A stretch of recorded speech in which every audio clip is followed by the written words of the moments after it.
প্যান্ডেল দেখার পর আমাদের সবারই খুব খিদে পেয়ে গেছিলো, তো আমরা একটা ভালো চাইনিজ রেস্টুরেন্টের খোঁজ করছিলাম।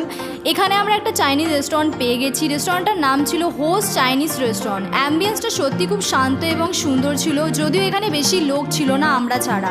এখানে আমরা ডিসাইড করছিলাম কি অর্ডার দেওয়া যায়। তারপর অনেক মেনু ঘেটে আমরা অর্ডার দিয়ে ফেলেছিলাম একটা ফিশের আইটেম, ঠিক আমার নামটা মনে পড়ছে, বাট খেতে খুব দারুণ ছিল। আর দিয়েছিলাম আমরা pan fried chicken and drums of haven, এটাই ছিল আমাদের স্টার্টার। এরপর আমরা মেন কোর্সে অর্ডার দিয়েছিলাম সিঙ্গাপুরি mixed rice and burn garlic chicken. খাবারগুলো সত্যি খুব টেস্টি ছিল। তোমাদেরকেও রেকমেন্ড করবো এই রেস্টুরেন্টটা, তোমরাও চাইলে এখানে যেতে পারো। একদম শ্রীভূমি থেকে বেরিয়ে একটুখানি এই রেস্টুরেন্টটা।